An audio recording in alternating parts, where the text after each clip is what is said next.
पञ्चदशोऽध्यायः। श्रीपुरुषोत्तमप्राप्तियोगः। श्रीभगवानुवाच ऊर्ध्वमूलमधः शाखम्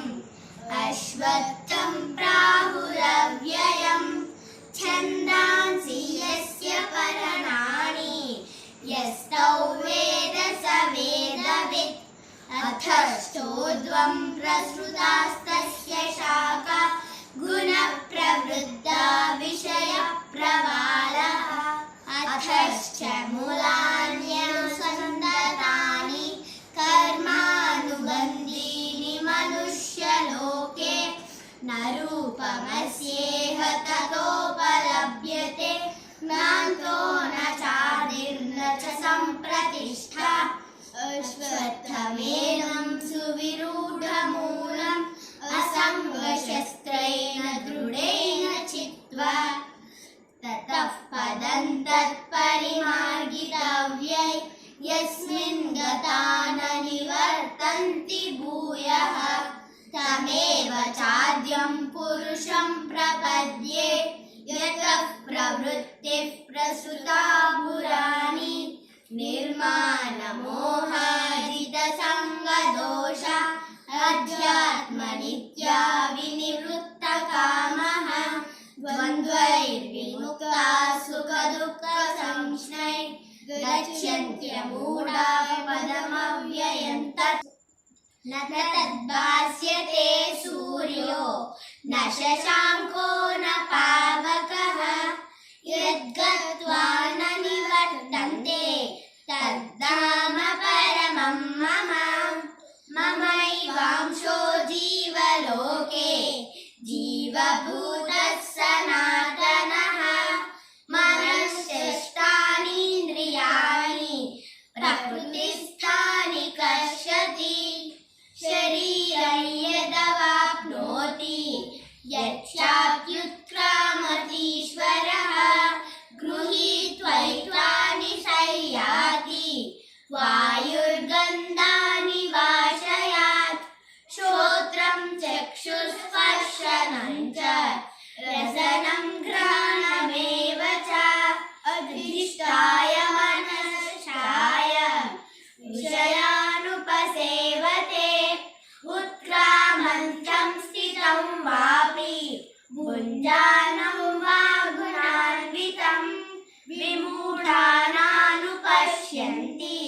पश्यन्ति ज्ञानचक्षुषः यतन्तो योगिनश्चैनं पश्यन्त्यात्मन्यवस्थितं यतन्तोऽप्यकृतात्मानो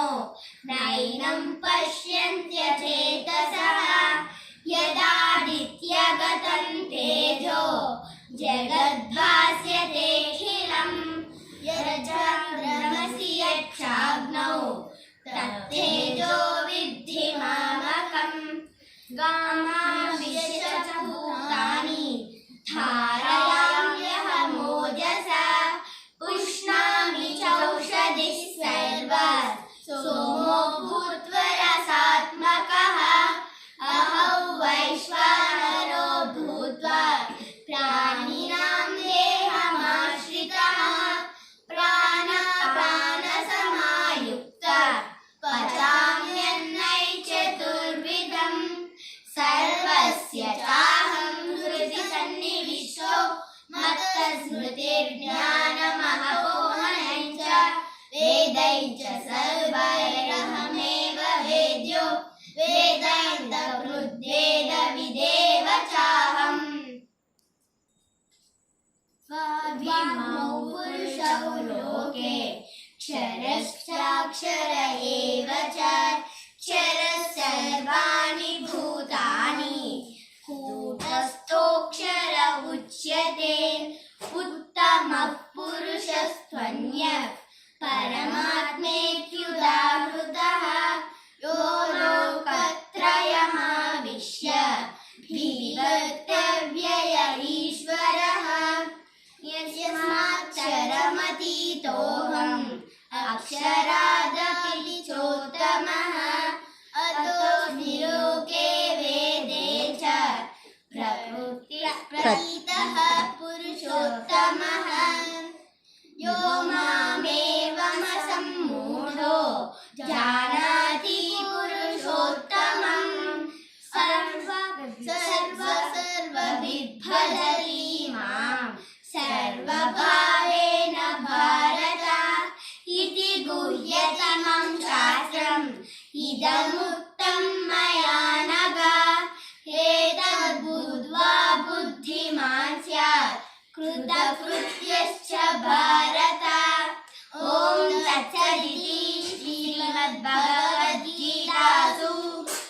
उपनिषत्सु ब्रह्मविद्यायां योगशास्त्रे श्रीकृष्णार्जुनसंवादे पुरुषोत्तमप्राप्तियोगो नाम पंचदशोऽध्यायः।